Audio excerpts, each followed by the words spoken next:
پیغمبری خدا بودن. یک زمان میگد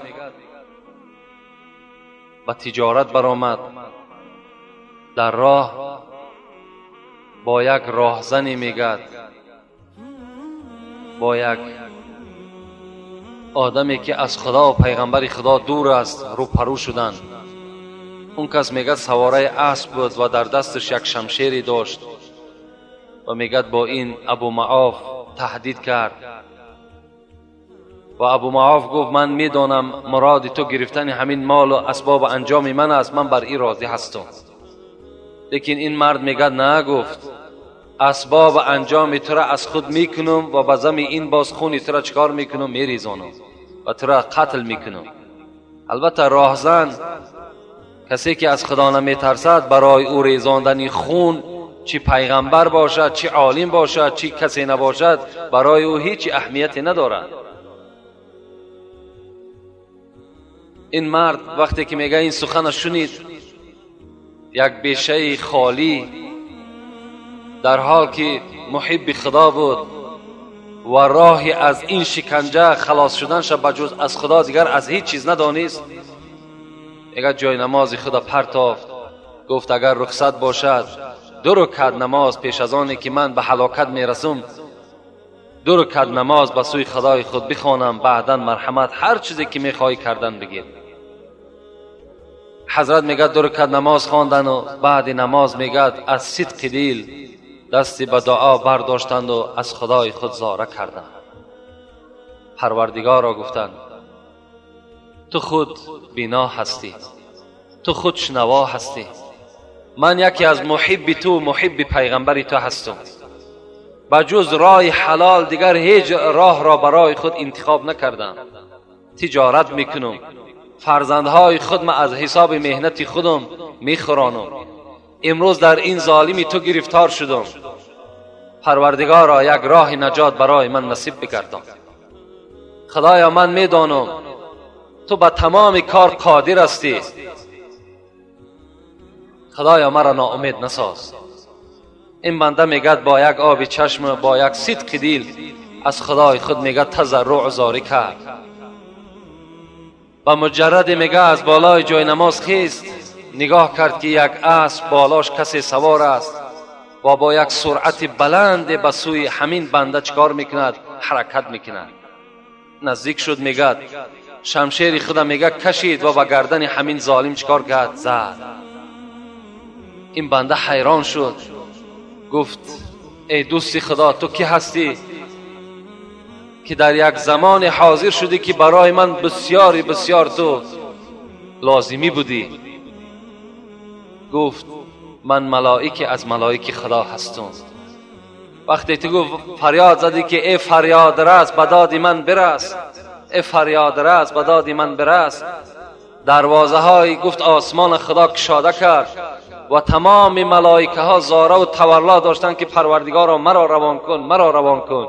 لیکن من هم که زاره و تولای بسیار کردم، خدا که دعا را دوست می دارد مرا روان کرد که رفته این بنده مرا از دست این ظالم خلاص بگردان.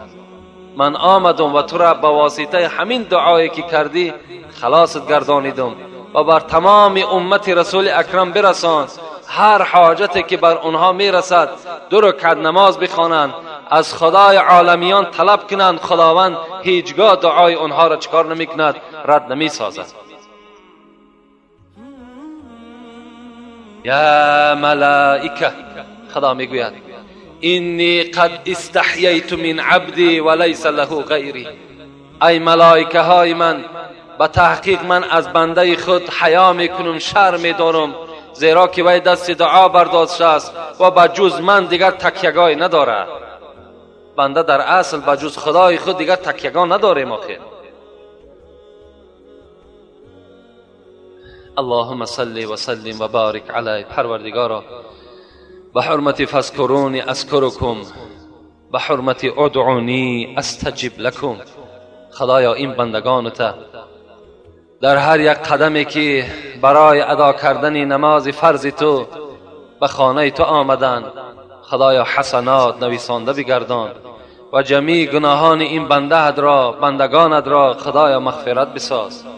پروردگارا در دل ما بندگانت، علال خصوص این مردم کولاب ما، محبت خودت، پیغمبرت، اسلامت خدایا مستحکمتر جایگیر بساز و خدایا از دایره ایمان و اسلام ما را دور نساز.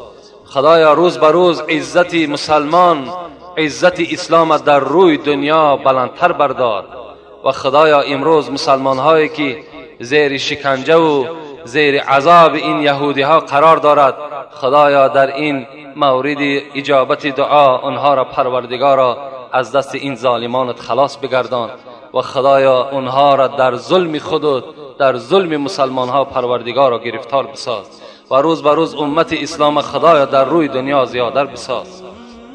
دخترهای ما را، فرزندهای ما را پروردگارا به راه راست، برای اهدنا الصراط المستقیم هدایت بفرمایی و صلی الله تعالی علی خیر خلق محمد و علی آله و اصحاب اجمعین برحمتک یا ارحم الراحمین.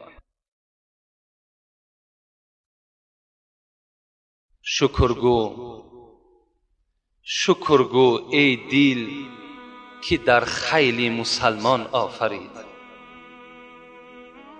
شکرگو ای دل که در خیل مسلمان آفرید. عارفی خود کرده هم با نور ایمان آفرید.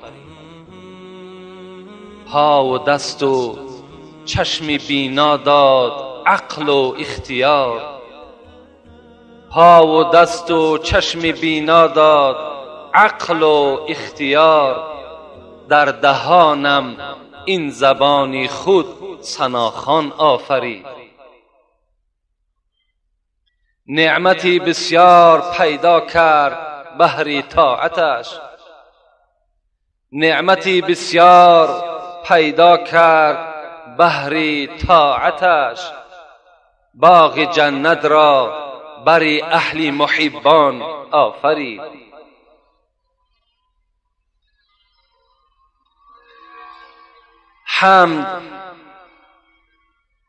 حمد لله کرد ما را امتی خیر البشر. حمد لله کرد ما را امتی خیر البشر. بهترینی از کتب خیش قرآن آفرید. ای جنونی خلقت مخلوق بهر خدمتش. کی برای نفس سگ با خوردن نان آفرید. ای جنونی خلقت مخلوق بهر خدمتش. کی برای نفس سگ با خوردن نان آفرید. هزارها درود و رحمت به حضرت که ما و شما را در هر یک سطرهای نظمی خود اینقدر یادآوری به سوی خدا میکند.